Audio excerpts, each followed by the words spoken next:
Welcome back to AdBits. I'm Alex Grossman.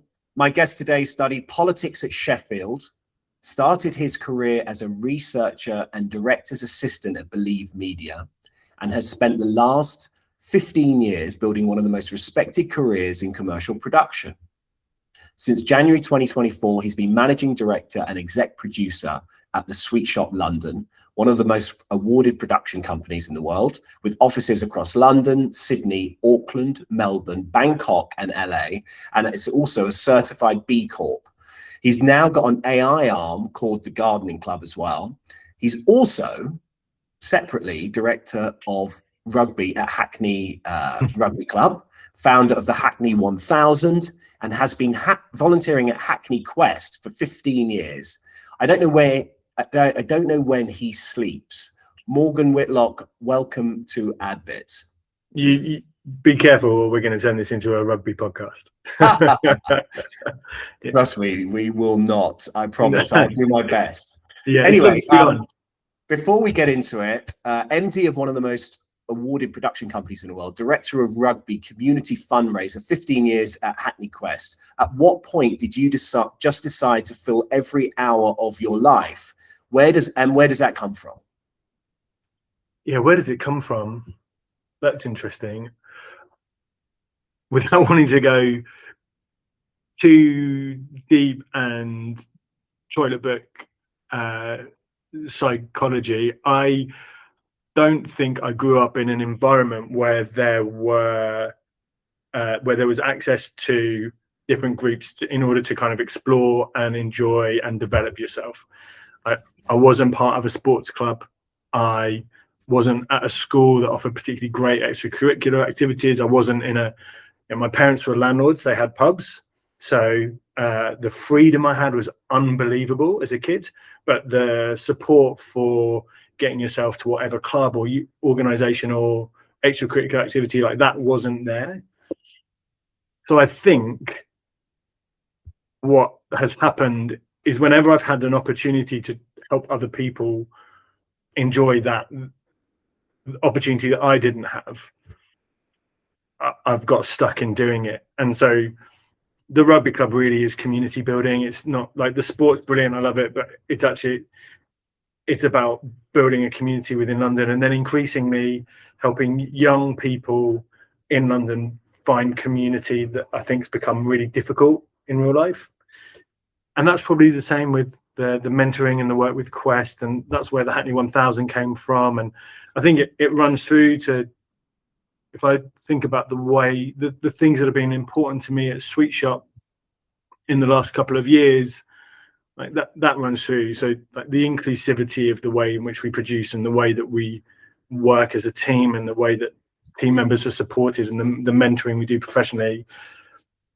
I think it's just, how do you create a community that provides opportunities for people to find who they are, what they love, what they're good at, and enjoy that. And you can't do that on your own. Like, it's impossible. I don't think we are aware that our success is almost always built on the luck we have with that person that supported us. To stay within the industry, like, what an incredible example Love Song are right now. How many unbelievably talented filmmakers are there in London? And there are those who have the opportunity now to grow up supported by Daniel and Kelly. And they're undoubtedly hardworking and talented with like real perspectives of their own. But then there's that little bit of luck. And if we're not all creating as many opportunities for people to get lucky as we can, then I don't think we're contributing and growing the industry. And that's always been really important, right? To independent production. We talk about that a lot, like building opportunities for the next generation and creating pathways. And it's got harder. It's harder to get into this industry. It's harder to be a successful producer or director or whatever it is you want to do. And we say we care about it. And if you genuinely care, then you're going to have to work harder now than ever to create the opportunity for somebody to have that little bit of luck and for you to give them the support or the access that they need. I think that's where it comes from. I love that. I really love that. And it really resonated with me. I think I do believe you make your own luck. And I do believe that people need to be reminded of when you say that, and it's so eloquently put. It really touched me in a way, because you've still got to work relentlessly hard to enable those situations to occur. But yeah, And that's it's a wonderful way of looking at it, because it's not just that you've managed to elevate it away from just a relentless slog and grind into something much more what we all should be aspiring for on a day-to-day. It's a much nicer it's a much nicer lens. It's a bit of an annoying word to use, but it's a much nicer lens of life, isn't it? In a way. And I guess I challenge it. It's true you make your own luck, but it isn't true that talent and work rate and resilience alone guarantee success. So you have to put yourself in the right place. You have to be there, knock on the right as many doors as possible. You can still do that and not succeed. I have worked with some unbelievably talented directors, and I think directing's probably the hardest, because it's such an attractive career path if you can make a success of it. I've worked with some unbelievably hardworking, talented, lovely filmmakers with voices that are entirely their own, who have not had that second break that leads to a sustainable career, and they're still grinding. And I'm like, that has nothing to do with how hard they're working to create their own luck. They're doing everything right, and they have all the raw materials, but they're in such a competitive space, and there are only so many chairs on set. I mean, you're absolutely right to counter that, my sort of cliche almost, but it's that balance, isn't it, of but you're absolutely right. The luck element it's more than just endlessly work. It's more than the hard grind, to the hard work that you put in. You're absolutely right. You do have to have that luck as well, that just comes in and transforms things. It can transform things, as in this industry it can do. And I think I know you're absolutely right. No, I love that. That's really great. Okay, so you joined the Sweetshop in 2011. Oh no, one second, I've gone ahead of myself here, excuse me. So there's a much better, actually. I'm quite interested in this bit as well. So Sheffield, politics degree, 2001, you graduate, the world's your oyster, and somehow within 5 years, you're a researcher and director's assistant at Believe Media. Where did advertising even come from? Because it's not an obvious destination for a politics grad. If I'd been braver, I would have done film at university. I studied politics because I had done it at A-level, really enjoyed it, and remain incredibly interested. There's an awful lot of it at the moment, but I remain really interested in that. And wasn't quite brave enough to go and study. And again, like, my parents were landlords, so I think the idea of me going off and doing film, and they both started with real artistic ambitions, and they both did Art Foundation. They both learned the hard way what a hard way of making a living that is, and then they were running a country pub. So that was why I studied politics. And when I graduated and moved to London, my initial intention was to go and work at somewhere like the BBC. And I was interning at the BBC. I was in the BBC newsroom on September 11th. It was like quite an incredible place to be, and working in the politics department. And I very quickly realized that the games that are played in political journalism are not something that I have the emotional resilience or appetite for. But when I was in the camera truck, and like at that time, BBC crew members might have been some of the most disenchanted, cynical human beings I've ever met in my entire life. And yet still, I was like, what that man can do is magic. I was like, and that was the realization. I was like, I want to be on set.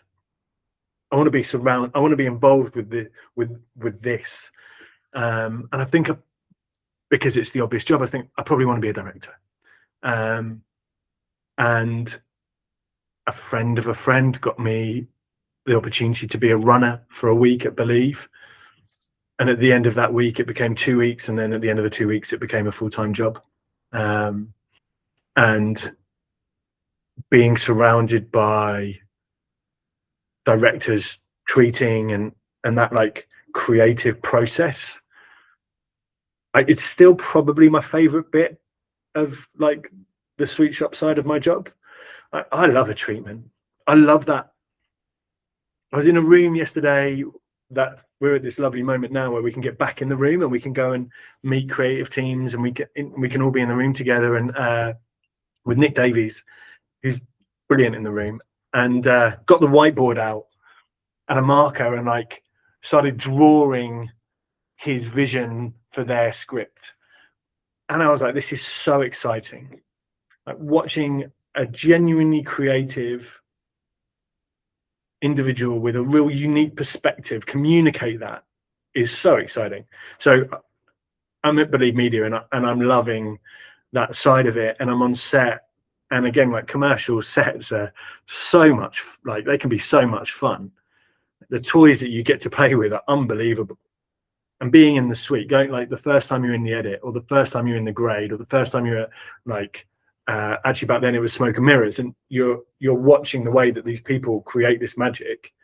I still love being in those dark rooms. I love watching the way that editors put these things together, or anybody who has those kind of debt, right? Like the magic of that was really compelling. And that was me. I was in and I was stuck. And Believe, and I think the real beauty of like independent commercial production companies as a pathway, as an entry level, especially when runners were a thing, is that your opportunity to extend what you do and how useful you are to the company was limitless.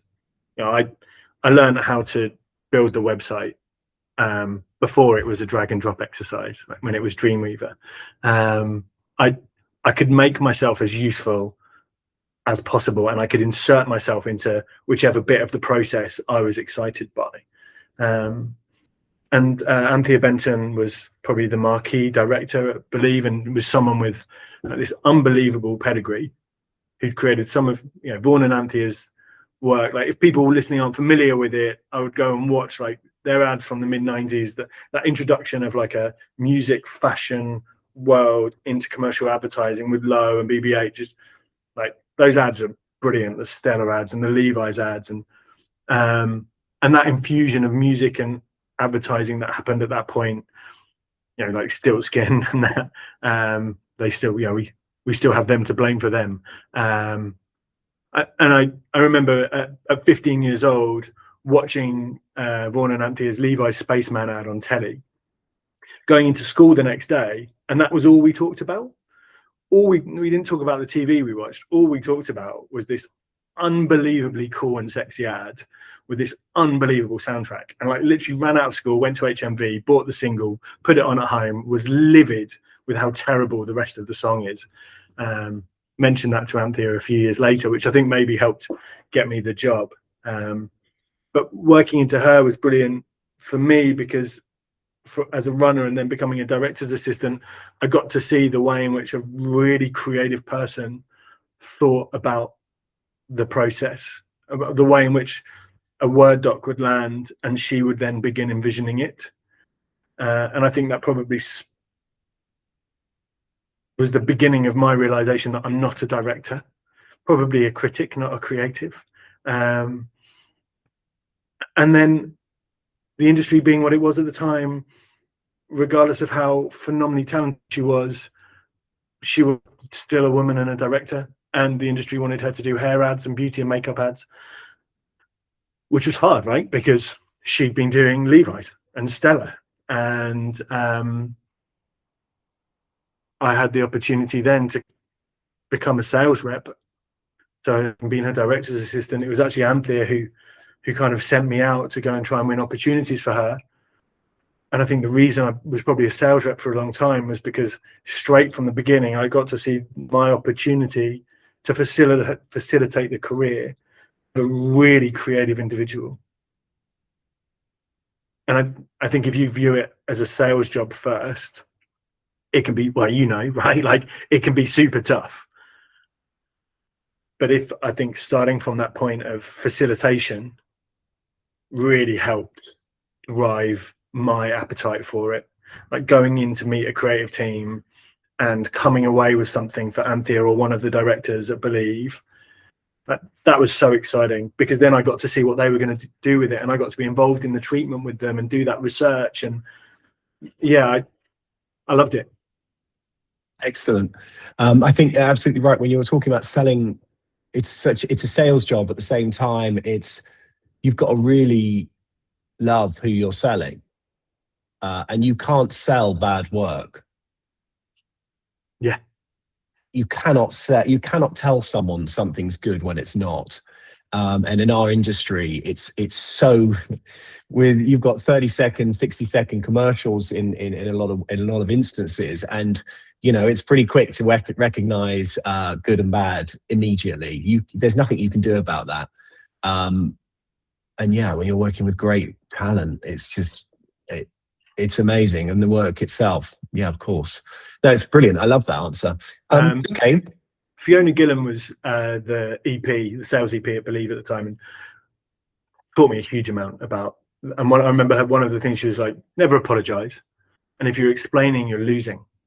And I was like, what she meant was the moment that you're sat in front of a creative team and they're like, well, I don't see it. I don't see what it is that you're showing me. Well, then I was like, well, you're not going to win them over. Like, you're not going to correct them. It has to be immediate. And you can definitely help frame that. And I think some of the things, some of the opportunities and some of the projects that I've helped win, the ones that really resonate and I'm proudest of, are the ones where that director wasn't the obvious choice, where the way in which I presented their skill set probably helped inform the creative team's decision to then give them an opportunity to pitch. And then what I saw, they saw, and we all, you know, that was then realized in the work, and away they go. I think that they're definitely the ones, because like, selling an established director's incredible show reel, it's not very hard for me to convince somebody that Edward Berger is a brilliant director. Like, yeah. You know, but when you see that spark of real talent, and you've grown up in the craft side of what we do, and you can see that they have that, they just haven't had a brilliant creative opportunity. When you can translate that, when you can build that bridge, like, that's so rewarding. Yeah, I mean, it is. And Edward Berger, to anyone who hasn't seen his opus, the war film, All Quiet on the Western Front, I highly recommend it, because it is absolutely phenomenal. He's a brilliant director. So you started as a researcher, no connections, learning on the job, working your way in. If someone came to you now and said they wanted to build a career in production, what would you actually tell them? Yeah, I mean, it's so different to what it was. There was so much. It's a completely different landscape now. In my view, there is the consolidation going on in advertising agencies. I'm now, you know, from my own side, Green Desert, we're talking to the consolidated in-house groups, who, these amazing names of agencies, they're all going through one area now. They've all been joined together. I walk past, because I live near Paddington Station, where I use it a lot for the tube. And I walk past Adam and Eve every day now, and I always have. And it's closed up. You know, it's almost like a sign of the times. The stairs are covered, and they're renovating it. You know, it's being done up. So it's quite a fascinating. Times are changing, as they always do. But if you still remember that question after my ramblings, I do. What would you say to someone now? I did, and actually, like, I'll build on your ramblings. So I think what you're touching on is that the signposts were big and clear, and yes, which door you had to walk through was really, really obvious. So when I was trying to get a job as a runner in Soho, there were 10 production companies, 5 post houses, 20 agencies, and they were all in Soho. It was really easy to find who they were and to go and knock on the door and know what role I was asking for. Really easy and clear. However, the number of doors was really small. The number of doors you have the opportunity to knock on now is exponentially bigger. And your opportunity to create before asking for permission is incomparable to the way it was. The challenge that you have is that some of those signposts don't exist. There are opportunities out there that no one is pointing you towards. So initially when you asked the question, I was like, well, do I frame this as a producer or a director or a creative or whatever? And I was like, actually, I think in some ways the answer is the same, and it's the same as it would have been before, which is don't wait for permission. And if you want to do it, genuinely want to do it, then you will do it. And there are opportunities out there for you to be doing it at whatever scale. I think, you know, we've just seen that, I can't remember his name, that the young American, the 20-year-old filmmaker who created a series of spec ads for Nike and has just been employed by Nike. Like that. I love the fact that goes completely against I had it in my blood of anti-spec ads. And that's clearly now not the case. I just was so against them because you've seen them so many times, and unfortunately I'd seen them so many times and they'd gone nowhere. Yeah. Whereas interesting now the opportunity is there to do, especially with the AI, I'm imagining. But one, you could create a spec ad, and who would see it and how? Like, that's why the vast majority of it was a waste of time, because you'd shoot a spec ad and you would hope that an agency creative department would see it and it would resonate with their view of what they were doing, and that somehow you had managed to be as good a copywriter as the copywriter you were showing the work to. Good luck. Whereas now the platform's huge, right? Like the access to a huge audience it's not that hard. So yeah, the visibility has changed, and you're right, and the tools have changed, and it's not just AI.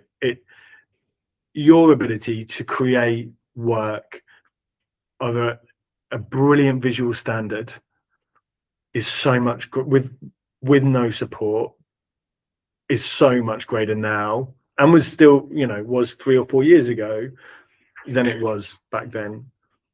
So what would I tell somebody who was looking to get into the industry? Don't wait for permission. If you want to do it, do it. When you're reaching out to people, the thing to show is the work that you're doing and the places you're putting yourself in to do that work. I'm not interested. Like, I'm not. If I receive your CV, that opening paragraph, like retail experience, A-level GCSE, I'm not interested. I'm going to go immediately to the column on the right, and I'm going to look for what you're actually doing. And like, if you are shooting music videos for your friend, or if you are creating work using the AI platforms and you're creating spec for whatever it is you're doing, if you're doing it, I'm immediately drawn to you, and I'm going to get you in, and we're going to have a chat. And then if we have that chat and you ask, somebody will say yes. So make sure that if you want to, if it's what you want to be, then you can go and be it on whatever level that is. On whatever level that is, then you can go and be it. And then somebody will open the door to you if you show them. I love the way that you are producing. I would be emailing Prodco, right, and Pretty Bird and those kind of incredible production companies and Sweetshop, and I say, like, this is what I love about the way in which you work, and this is the work of yours that I love, and this is what I'm doing. I want to do what I'm doing the way you guys are doing it. Well, then they're going to meet you, and then when they open the door, ask them, like, will you mentor me? Can you get me on set? Can I assist your director? I think those things kind of remain. That's kind of universal, isn't it? I think that was probably true when I was starting. And yeah, I think now your opportunity to be it before anybody gives you permission or support is better, is higher, and it is harder to find the opportunities. The signposts are smaller, but there are more of them. You know, I think there are organizations in London at the moment like Iconic Steps who will provide free filmmaking courses. Like, where was that, Alex, when you and I were like starting out, right? Like that didn't exist. So yeah, if you want to be it, go and do it. And you're going to have to, like, finding the opportunities will be a full-time job, but they are there. I think it's our industry is quite interesting in this sense that you touched on, and again resonated with me, which was a lot of people fell into this industry, but found their way through. I mean, lots of people also, you know, really wanted to do these jobs and become a director and have that aspiration, but lots of people didn't. And therefore, they're much more open to the idea of someone saying, "Can you help me?" It's a much more obvious thing. It's not a vocational degree in the sense of I got my degree. You know, it's not like none of us are working in finance or any of those sorts of industries. It's the opposite to that in lots of ways. So there's a lot of believers out there amongst us. There's a lot of want to helps. And I think the way you verbalized it is absolutely right. You know, can I help with this? I thought can I assist your directors a bit strong for the beginning, but can I come on set or something like that? 100%. Okay, so moving on. You've been MD since 2024, January 2024. I would like to know what the job actually looks like, not the title, but the reality. What does a week look like? What's the stuff nobody sees? Yeah, okay. And I think one of the great things about the job is that like every week and every day is different. It's one of the things that I love about this industry. I think one of the big learning curve for me has been around priorities. I could work every minute of every day if I allowed myself to, and I've had to learn what suitcases to put down. There were elements, so to talk about the treatment side of things, for example, that is a part of my job that I absolutely love, but we work with some brilliant EPs. So do I need to be in the weeds of a director's treatment? Probably not. And sure, Morgan, your creative input is probably on a different level to anybody else's. Sure. Maybe put that ego down, let the EP and director crack on. So what does a day-to-day look like? It will be hugely varied. There is there is the drier element of the role. There is the insurance and legal side of it, which of course is exploded now that we're doing more of that work in AI. Your understanding of of the kind of the business affairs side of the industry like suddenly grows and becomes quite important. I think a big part of what I now do is around team building. And that has extended from the way in which you build your crew to the producers and the MPs that we bring on board, and the different levels of support and challenge that different staff members need, and that includes the directors. I think it definitely becomes much more of that managerial, and sometimes that can be mentoring and a mentorial approach to a staff member, and that again, like that's not based on their experience levels, that's based on what their need is. Sometimes it can be much more of a challenge and a provocateur. That I had an incredible EP. Unfortunately, she decided to step back in agency side. Lucy Powers, phenomenal, but I think at heart she was an agency producer, but she didn't need support from me. She probably did need me to remind her that she could be the best producer on any job, and to challenge her to be that. And that's true with some of the directors you work with. They don't need reassurance and support from me. They need me to ask them if that's genuinely the best that they can do. Whereas there are other directors who need a very different level of support. So that extends to the way in which you build your team. And then I think there's to talk about priorities. What is important to you? I think what I've realized over the last few years, like the inclusivity element is hugely important to me.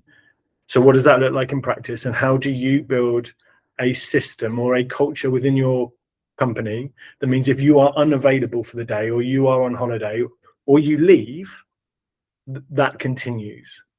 So for the last 4 years now, 50% of our crew on every UK shoot have been from an underrepresented background, 50% or more. Our highest was in the 90s, 90% for a project for Signature, the deaf charity.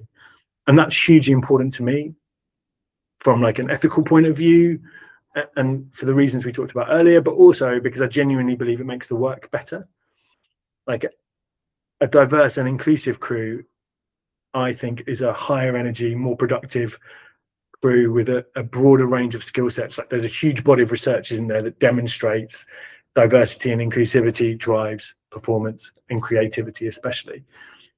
So I think it makes our work better. It makes the environment on set better. And I think it's better in and of it. So that's what's important to me. If I don't work at the Sweetshop tomorrow, am I confident that it's going to continue? And I am. Yeah, those systems are in place. So yeah, I think it's about ensuring the systems and culture that matters to you and that drive success are in place and resilient enough that they're not dependent on you. It's about ensuring that you're giving the right level of support or challenge to your team members, understanding who they are. There's obviously the slightly drier aspect. And then I think the last thing, and I guess this is maybe the last thing to me, because it was the thing that I came from. It might be the first, but as somebody who was a sales rep and then an EP with very much a sales focus, like, how are you driving new business? And that is for a company with no retained business, that is hugely important. And so I think that remains a hugely important part of what I do.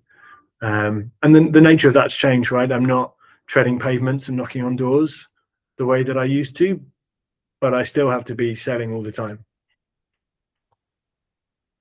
This is great. Before we go any further, a word about Green Desert, who makes this show possible. Green Desert is my company. We give UK agencies, brands, and production companies a direct route into trusted service production across 13 countries now in Europe and Latin America. One call, one relationship, the right partner on the ground. I built it around people I'd actually want on a shoot. For me, that's the only filter that matters. Come and find us at greendesertproductions.com. Trusted service productions across 13 countries, one call. Okay, so moving on from that, now going into AI and the Gardening Club.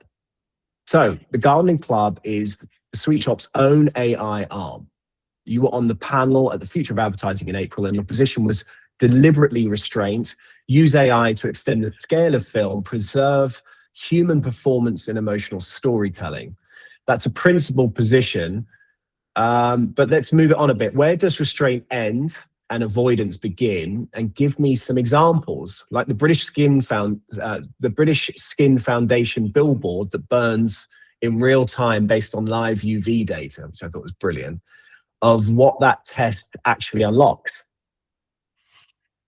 Yeah, okay, there's a lot going on there. There is a lot in there, isn't there? Yeah. It's a big subject anyway. That's why you take your time, go through. I mean, there's so much going on, and it's such it's the question of the moment. And we saw each other last week, which was great as well. It was just a time of the old times in a way, sort of bumping into one another, out and about. And you were sharing with me some fascinating stuff. But you're in it, you're right in the crux of it at the moment. You're doing the work. So, tell us about it. I've been very lucky to be part of a company which saw I think it was, for our industry, it was probably that initial Sora video and that kind of manifesto, like, no one's going to need filmmakers anymore. Look at this. And that was, that had a pretty huge impact, didn't it? And I think at that point you had you had an opportunity to respond one of two ways. I'm done for. This therefore is the devil. Or I don't agree that that's the future, and I'm not going to let you set the terms. There is no doubt that this technology exists and is going to continue to exist and is going to have a monumental impact on what we do. And in every walk of our life, it seems. But just because OpenAI tell me that those are the terms of engagement doesn't mean I have to accept that they are. And Melanie, the CEO at Sweetshop, was very, very quick to say, let's build something, immerse ourselves in this, engage people who are already working about it and understand it in a level that actually nobody within commercial independent production does. So we've been working with Thomas Rube, and we brought Colin Davis on board, who created the Grand Prix AI project with Nexus for Colenso and Pedigree. Let's get the smartest people in the room. Let's throw ourselves into it and learn. And the shape of that 2 years ago, the shape of the Gardening Club, to the shape of it now is very, very different, because we're learning as we go. And very naturally, the shape of it to begin with was probably more like a production company. And that's not going to be, it's not going to end up as a repetition of what already exists, obviously. And so then I guess you come to that question about restraint. I'd maybe use the term cynicism. So I think it's healthy for us to be cynical. Does this make it better? Can we do something we couldn't do before? Is it as good or better? And if the answer like, no, we could already do this. No, it doesn't make it better. Okay, in which case it's just cheaper, worse but cheaper. I'm not interested. I'm not interested in that model of extractive capitalism. I'm not interested in a race to the bottom with it. I work in this industry because talent and craft and filmmaking and communication to a human audience in whatever emotional hook that you're pulling them in with is amazing and exciting and something I love being part of. And I'm not going to detract from that. And so whenever we're working on a project, and it continues to be filmmaker led, I think overwhelmingly, not the burnable billboards, but I think if we're talking about AI's application in kind of the filmmaking and Sweetshop part of what we do, it's still very much a filmmaker's vision, and that person is going to have to drive the storytelling, and we can then support them in realizing that in a way that they couldn't before, within the constraints that they have. And I think it gives us that advantage that we can then pitch into an agency and say, within your brief, we can see the problem you're solving for your client, and actually we can unlock a new solve here. We can help create a campaign that becomes more regional, more local. There are problems that you guys have that you weren't able to solve before with this campaign. Well, we can unlock that. So I think that's how we're looking at it, and I think that then extends to where we're looking at evolving the Gardening Club now, which is there are those problems that exist within our industry that have been intractable. So I think you and I talked about, didn't we? Like, there has been an explosion of media, and the landscape that we sit in is unrecognizable from the one that I stepped into as a runner. The internet speed when I was first building Believe's website meant that it was, you were sitting waiting for a single 30-second ad to load. And we were still overwhelmingly talking about 30 and 60-second TVCs, because, then you had like the emergence of virals, and that, like, we were still talking about a media landscape which was overwhelmingly like 3 and then maybe 4 and 5 spaces. I don't know how you'd begin to count the spaces now. I don't know which means I don't know how many deliverables you could, if you wanted a deliverable for every single space, how many would that be? Imagine, Hank. And especially when you start taking about like a multinational project that's going to go across different markets, which is relevant for every brand suddenly, which wasn't before. And there was that intractable problem, which was, and we didn't have the tools to solve that. So we were sat as an APA, as a high craft, high value, expert filmmaking company. I couldn't solve that problem. All I could do was watch my budget shrink. and scream at the tide. And I guess where I want to take the brakes off, where whether I hope there is no restraint, is well, now we have the tools to solve that problem. At the Future of Advertising, Orlando Wood from System 1 gave a brilliant opening talk and talked about the same things that we've been talking about in this industry for a while, which is the difference between show and sell, and market share and brand build and point of sale, and the fact that the show and the brand build and that's hugely important, and that really moves the dial for brands, for clients. But they need that point of sale every day, all of the time, which means that's become the dominant part. And that's where the budgets have gone. I think we've got a tool. I think we've got a set of tools now that will allow us to create at scale in a way in which we've never could do before, more efficiently, and elevate the craft of that. Because we all know, like, the diminishing craft that we see in so much advertising is driven by the fact that they need it now, all of the time, and the tools we have don't allow you to get that to the same standard as the brand manifesto piece that we're so excited about. I think we've got the tools to solve it, and the future that we're trying to build, and the optimism that we have, is that if we can help solve that problem that was unsolvable 2-3 years ago, then do we begin to create the opportunity for creative agencies and clients to really explore the brand building part of the messaging again, the bit that really drives the excitement around what we do.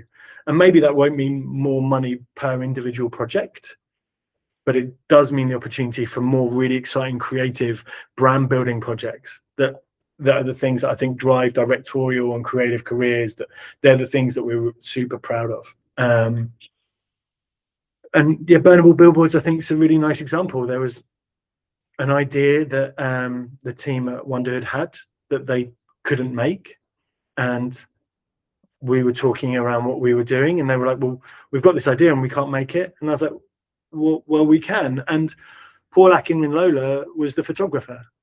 So again, you're starting with human skill set and opportunity. You're just unlocking an opportunity, that solving a problem that was unsolvable before, and creating something new and innovative and cool. And yeah, I think that's the future that we're trying to help drive. And I think that's why Colin is working with AICP and the APA. We're sharing, we're being very open, and we're sharing, and we're trying very hard to help the industry as a whole, not just us, because there is a different version of the way in which these tools are utilized. There is an extractive race to the bottom that we are sometimes told is the only option, and we don't think it is. Excellent. All right, Morgan, I've loved this conversation. And last question, I ask everyone this. What's the piece of work, not the most awarded, not the one that got the most press, just the one that stays with you when you think about what the Sweetshop actually is? Yeah, it's the Starbucks film that we made in 2019. And so Nicholas Davis had joined us fairly recently. And it was a brilliant example of a piece of work we won because our relationship with the agency producer was so strong. So one of the things that I've always been really proud of since I joined Sweetshop is, like, we are nice and collaborative, and I think everyone says that they are, but we know that like, I think being very high craft and nice to work with was a little bit of a niche. So I think we won that opportunity because of the way in which we treat people.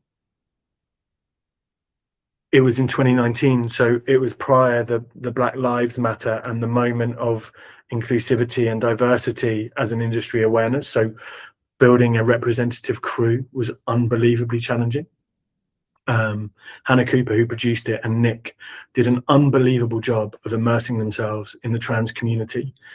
And helping build a crew and an environment on set that was representative and inclusive for a young trans man who'd never acted before to give a performance that was unbelievably compelling and powerful, I think.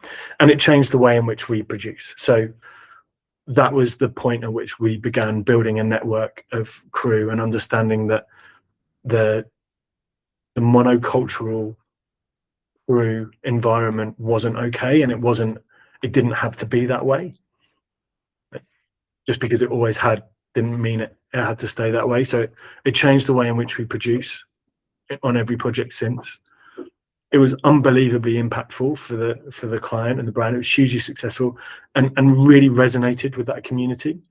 And I think that was because the way in which we, like, obviously the creative and the insight from the agency, from Iris, was perfect. But I think if we hadn't produced that the way that we had, if it hadn't been deep rooted within every decision and everything that we did, I think the opportunity to make a mistake that had alienated an incredibly vulnerable and prejudiced community would have increased. So, I think the way in which we went about that, the way in which we hold ourselves and work with our clients, the way we support our directors, the talent that we work with, and the platform we provide for them, and then the way in which we produce that, like, inclusivity and empathy in our filmmaking, was really important to that piece being as successful and impactful as it is. So yeah, that's the piece. Amazing. Morgan, thanks so much for coming on. Really appreciated. And before we go, AdBits is supported by Green Desert, trusted service production across 13 countries now. One call to me and you're away. If you've got a European or Latin American shoot coming up, go to greendesertproductions.com. That's where you will find us.